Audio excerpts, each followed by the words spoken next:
The Relentless Grind, Volume 3. Welcome everybody. This week, a bit of a change of pace. We've got a friend of mine, Joe Gabiola, also known as Machine Gun Joe. Mixed martial artist, Muay Thai, boxing, bit of everything. Yeah, a bit of everything. Dual weight division title holder, North Queensland title holder. 2 weight divisions, Muay Thai. Welcome, Joe. Thank you. Thanks for having me, Scott. No worries, it's awesome mate. to be here, The Relentless Grind. I've been watching you on YouTube and I've been loving it. So Nice. Episode 3, we're going to switch it up a little bit and Yeah. talk about some fighting. Yeah, Let's do it. another passion of mine. Yep. And yours as well, I know. Yeah, for sure.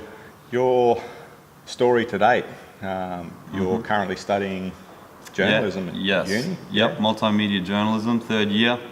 Finishing off a few more subjects and then I'll be out of there. Wow. How does a wannabe or soon to be journalist become a fighter? What sparked your interest in martial arts? And Well, the martial arts really started, as I'm sure a lot of people who are into it now, as the UFC started to get bigger, the last couple of years, especially probably I'd say the last 5-6 years in the mainstream, with people like Conor McGregor, Ronda Rousey, we've all taken note, especially here in Australia. You've seen it with the gyms and just all my mates are into it. You go down the pub for these UFC fights, everyone's into it. So I was pretty much the same, like grade 11, high school, grade 11, grade 12, started watching The Ultimate Fighter and just thinking, man, that's pretty cool, But coming from the Burdekin, I think they've got one boxing gym down there, but yeah, no MMA, no Muay Thai, nothing like that. And the MMA was really what caught my interest. So it was always kind of in the back of my head, like, I might try that one day. And then, finished high school, moved up to Townsville, and at that point, I was kind of a bit overweight. I used to play rugby union during high school and a little bit after, but I'd kind of given that up once I got up here. I didn't really feel like going against the Burdekin boys and playing for a Townsville team. So I was like, okay, let's just chill out for a while. Put on probably about 15 kilos. So I thought, nah, got to do something about this. Went into Body Talk gym, was the first gym I went into. Ian Bone was there at the time, teaching the MMA. So I signed up, and pretty much from that first class, I loved it. Like, I just remember in that first class, we probably threw 400 leg kicks and my legs were killing me. That first day, getting chopped on your thigh, bruised up. But I loved it, the pain and the suffering and everything. I just loved all of it. Yeah. So I kept at it, and one thing led to another. You keep training, and eventually you're like, man, I'm pretty good at this. Like, I'm training with all these other people. Some of them are whooping me, I'm whooping some of them. So eventually it gets to that point, like, let's just jump in there, have a fight. Yeah. Let's do it. Why not? We fight every week here in the gym, so let's just do it. And then just went from there. Started taking amateur fights, and then one day someone offers you a belt, and you're like, far out. I guess we'll fight for the belt. yeah, no, it's been I've been watching your story via social media, via Facebook and stuff, and because I'd known you beforehand and was always interested in your path and your fight career and stuff, and it's really good to see someone local doing so well and being like a really awesome role model for younger people. Obviously I visited your gym yesterday and just had a look around, and just the vibe in there is fantastic. There's a really good bunch of guys and girls, all working together for a similar goal, and that's, at the end of the day, that's what it's all about. Like, for people that think it's a blood sport or something like that is totally, it's the polar opposite of that. Once you get involved in it, it's something that's highly addictive and sort of stays with you, and you meet some fantastic people. I know since I took it up 3 years ago nearly, I've met some amazing people. Some of the most interesting people of my life have come from the MMA and fight scene, so definitely. Courage. I've been to a bunch of different gyms now, and one of the first things that really once I started training at Courage was just the way that everyone in there is just there to help each other out. You know, you go to some of these gyms and you got people that they're very individual, and some fighters maybe they don't. It's hard. I've met some fighters that are a little bit scorned, so to speak, by, you know, the way their career has turned out. Yeah. So you try and talk to them and get advice from them, but they're kind of just, they don't have that mindset of trying to drag other people up, because they're like, man, my career didn't turn out the way I wanted it to, so, you know, stuff that I'm just gonna come into the gym every day, go through the motions. And I met a couple of fighters like that at other gyms that I trained with, and it always kind of turned me off wanting to train with those people. And ever since like my first couple of weeks at Courage, you know, a lot of the more advanced guys would pull me to the side, give me tips and that, because, you know, I'd been training for probably 2 or 3 years, so I thought I was hot shit at that point. And they'd go, like, mate, I don't know what you're doing, but you know, you need to change a few things up. So it was good. It was good for me to have those guys to tell me, you know, what I was doing wrong, where I was stuffing up, and just help support me with my journey. And then as I started getting more and more fights, getting more confident with my skills, I started doing the same with people, you know, that were up and comers. Yeah, more up and comers than me, because I really still don't consider myself to be that advanced. Although now I do have 2 titles, I guess I got to start switching my mindset up a little bit. But I kind of still see myself as a beginner, just because I feel like there's so much more to learn. And that's some of the intrigue with any combat sport, I guess. There's never an end. Yeah. Like there's never a point where you go, okay, I'm the best now. Because, you know, even someone like Conor McGregor or Ronda Rousey, at some point, they're the best in the world. Yep. But it's only a matter of time, and someone else is better. Exactly. You know, Everyone's getting better every day. You know, there's thousands of these gyms all around the world. Everyone's coming up with new moves. Everyone wants to be the champ. Everyone wants to make money. So just the development of the skills and the martial arts as a whole is just... And I think the amount of money that, you know, organisations like the UFC and Bellator and institutions like that put back into MMA, especially in the US, obviously it's massive there. They've got the population base to support it. You know, the UFC Institute in Las Vegas is something phenomenal. That, oh yeah.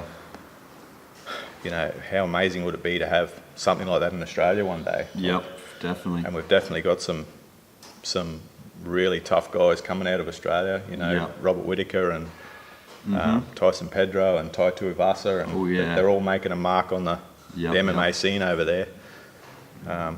And I think it's just a matter of time before it grows in popularity here to the point where... Yeah. Well, when I started training, I think Robert Whittaker might have just been on The Ultimate Fighter at that time. I think that was about the same time, 5 or 6 years ago, when they did the Australia versus Canada tough. And at that time, probably there was like George Soteropoulos was an Aussie in the UFC.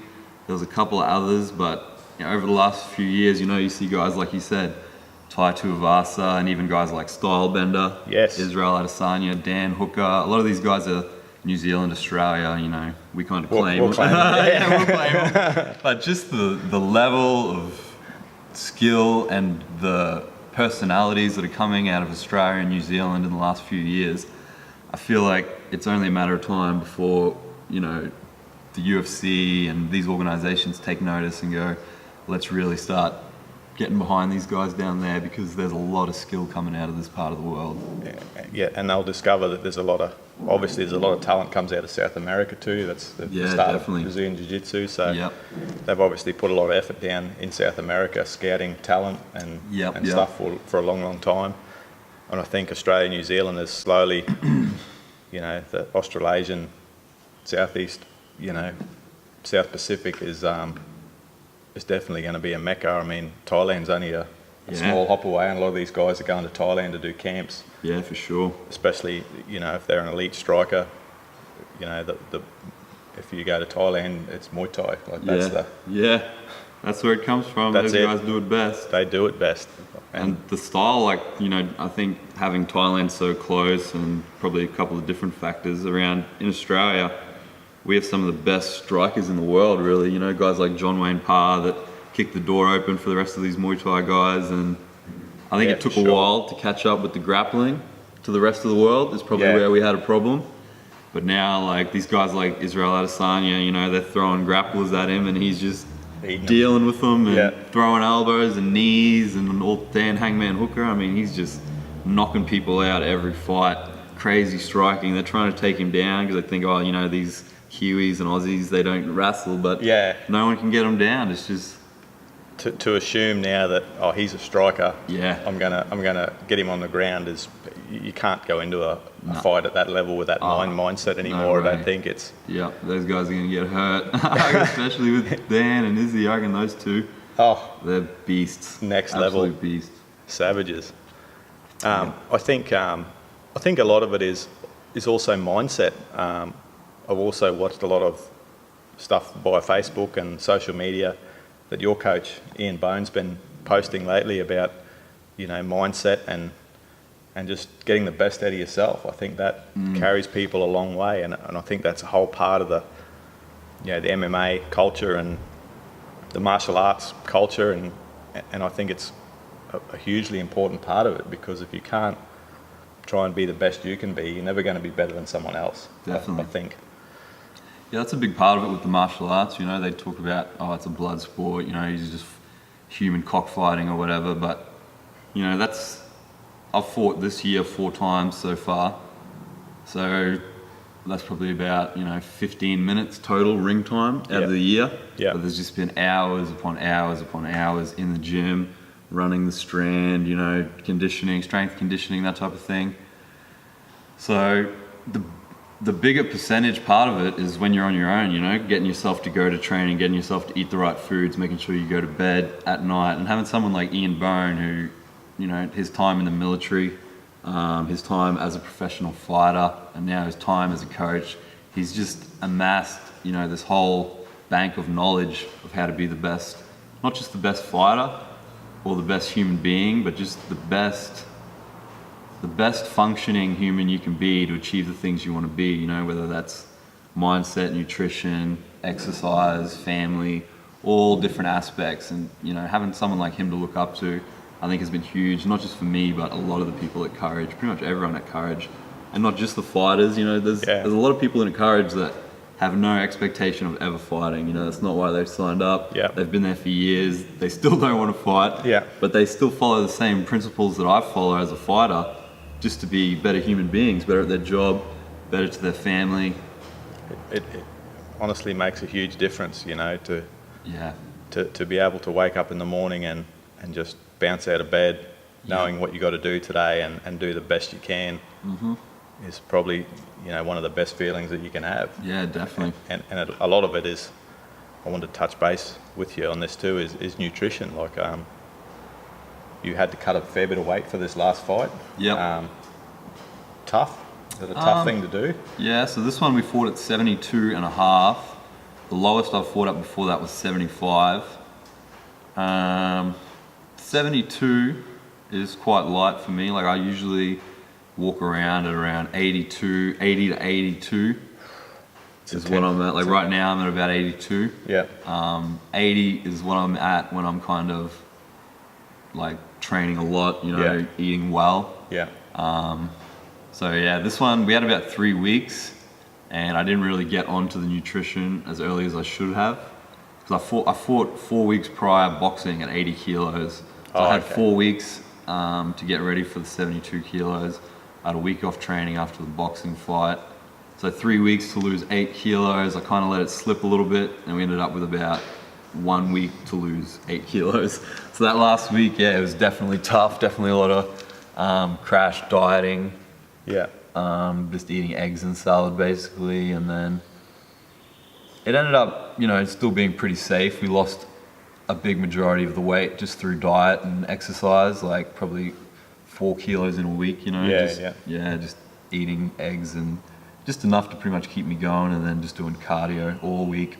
Yeah. Drop that weight, make sure that I was close to the 72 as possible, so that we weren't going to have to pull out, you know, 6-7 kilos of water, which is never fun or healthy or safe, you know. It's definitely dangerous. So it's good, like, again, having Ian, because I think if Ian wasn't around, I probably would have showed up to the fight week, you know, 6 thrown up a couple of days out, 6-7 kilos away, but at the start of that week, Ian looks at me and goes, there's no way you're showing up at 80 kilos, you know, we're going to lose this weight, we're going to do it properly, so. Yeah. Definitely was tough though. Yeah, it would be. It was a good lesson for me though, just to know like, all right, you need to have a bit more preparation, you know, 3 weeks.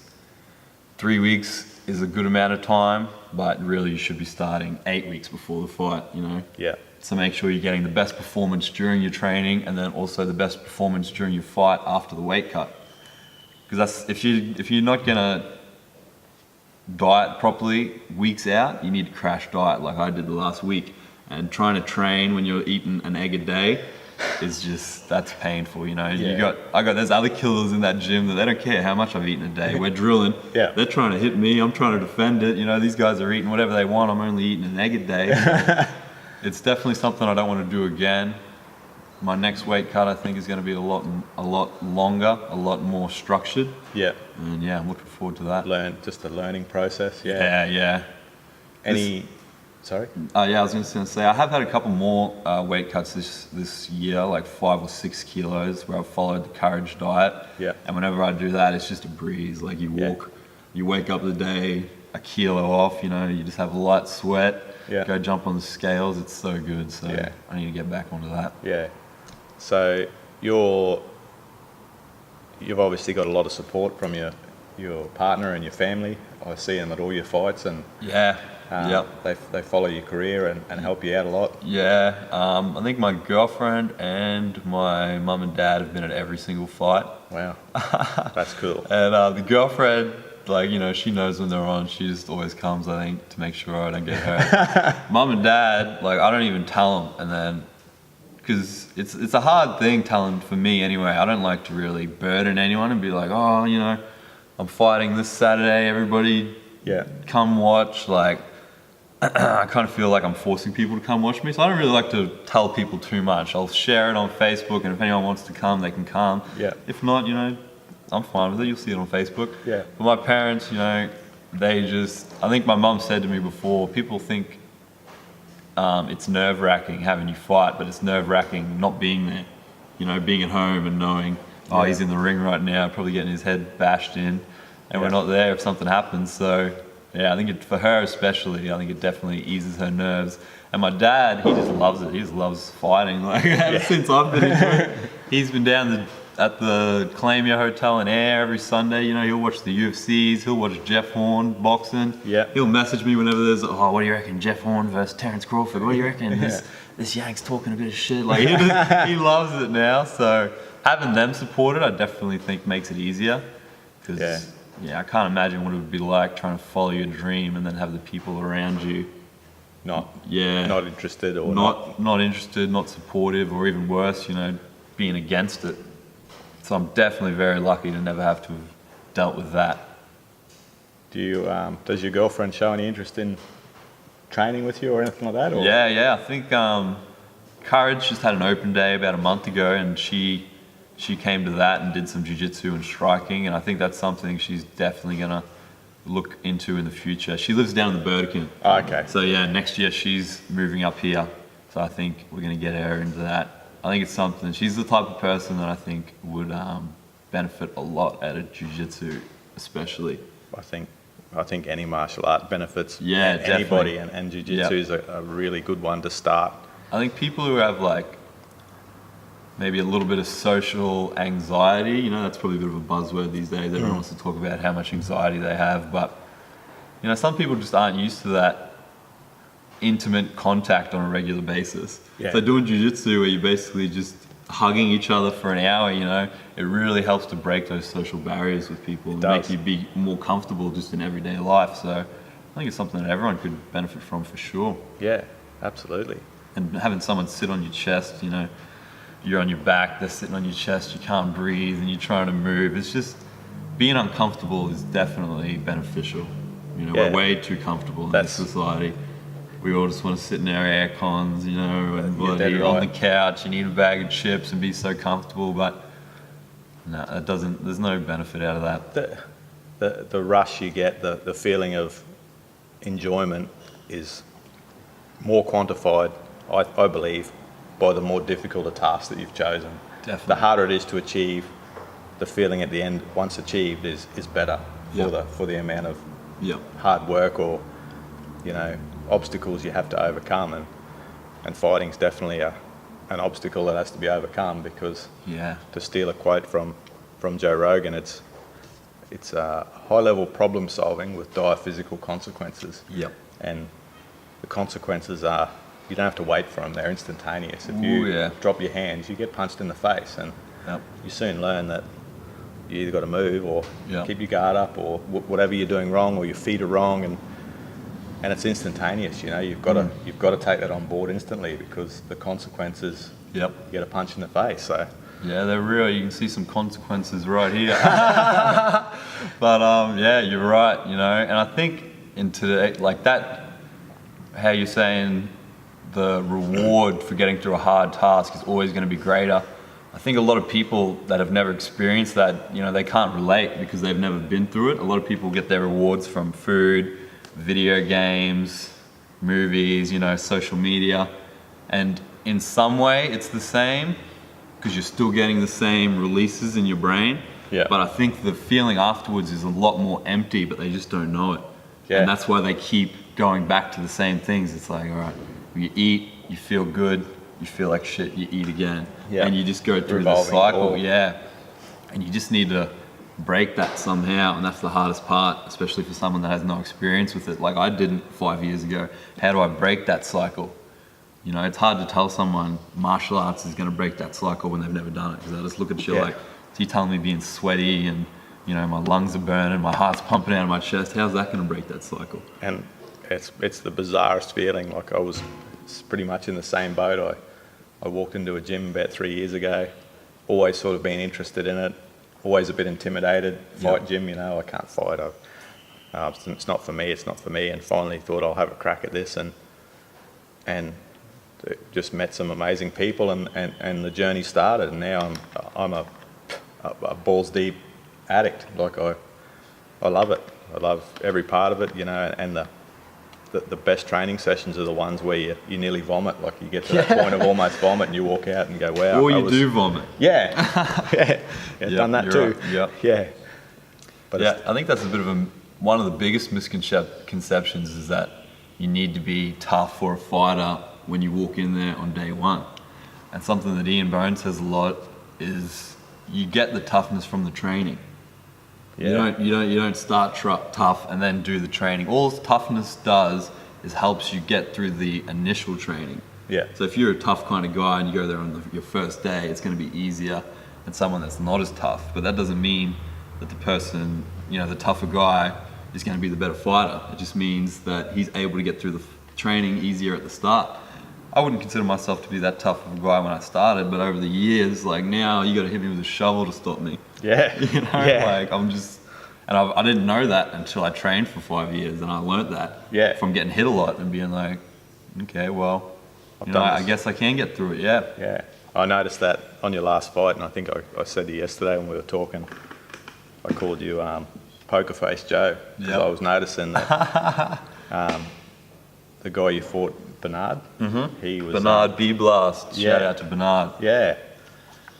He was a he can hit hard hitter, a big banger, and went in guns blazing round one and dropped some bombs. And I thought, wow, that's got to hurt. And I looked at you, and your facial expression just remained just staunch. Just there's no flinch of pain, no flinch of joy either. It was just a poker face is how I described it. And I thought, wow, that's definitely a trained, you know, you have to learn to eat them punches and just not show any fear or any reaction. The only reaction is a movement, like strike back. You know, when you get hit, you follow it with a strike, or you move out before you get hit. You know, and it was quite well, it goes back to what we were talking about earlier with mindset.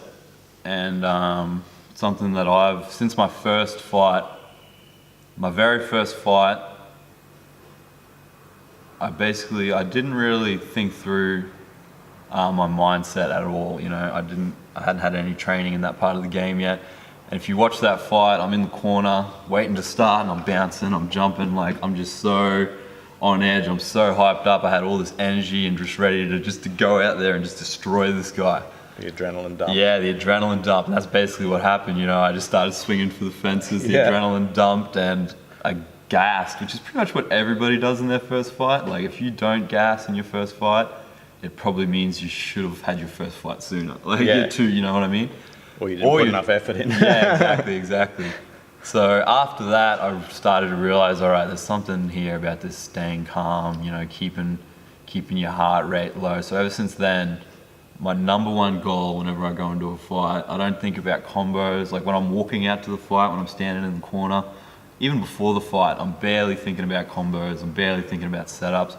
I'm just in my head, I'm just going cool, calm, collected, just trying to calm myself down, keep my heart rate low, keep just my energy exertion low, because I believe that stress and anxiety and that type of thing releases energy in a bad way, you know, energy that you can later use in the fight. So especially a 5-rounder, when you're deep in that 4th and 5th round, you need every bit, you know. Yeah.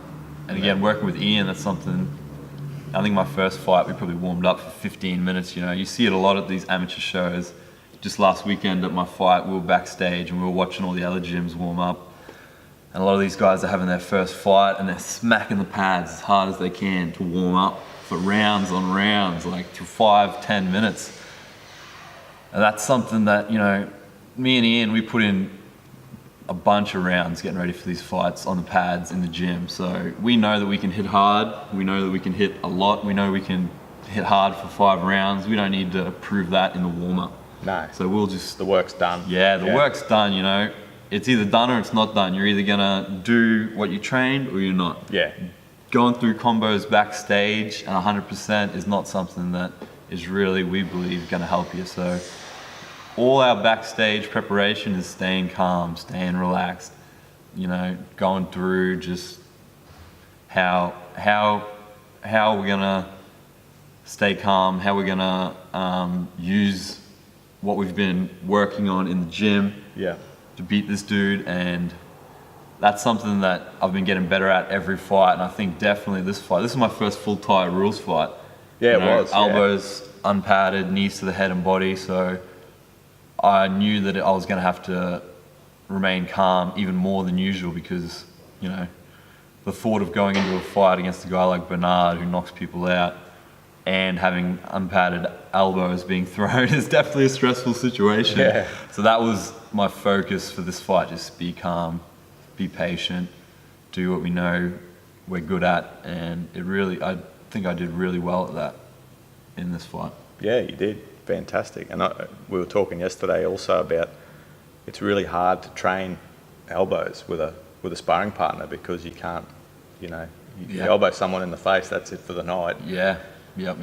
You were saying you used Kudo helmets? Yes, we use the Kudo helmets. So that's another thing that Ian and Paul Cale have really been instrumental in starting in Australia, is the Kudo Australia. Yeah. You can find them on Facebook. I think there's a Kudo Australia page and a Kudo Queensland page for anyone that's interested. I don't know much about it. Is it its own unique form of martial art? Yeah, so the idea is that I believe it started in Japan, and the idea is that, you know, you want to find out who's got the best martial arts skills. The same as kind of the idea of the UFC. Yeah. And if you look at these early comps like UFC 1, 2, and 3, the big problem with them was you fight multiple times a night, you fight that first fight, you get busted up, and now you got to go into the second fight with a busted head, and you might be the better martial artist, but you lost because you were already busted. Yeah. So the other guy wins, even though he's not the best martial artist. So the idea with Kudo is, let's put the helmets on, no rules, basically. You know, they wear little wraps on the gloves, so there's no padding. It's just like a cloth wrap. Not even a 4-ounce UFC, like a MMA glove. No, it's just a bit of cloth, a bit of fabric to cover. It's more for your knuckles, I guess. Yeah. To make sure your knuckles don't get busted. But yeah, a bit of cloth on the knuckles. You wear it's like a perspex mask, and then the gi. It's full rules, full punches, kicks, elbows, knees to the head, everything. So having the perspex masks just really makes it where you can go in there, have multiple fights against multiple opponents and still come out of it without the cuts and the bruises and all that type of thing.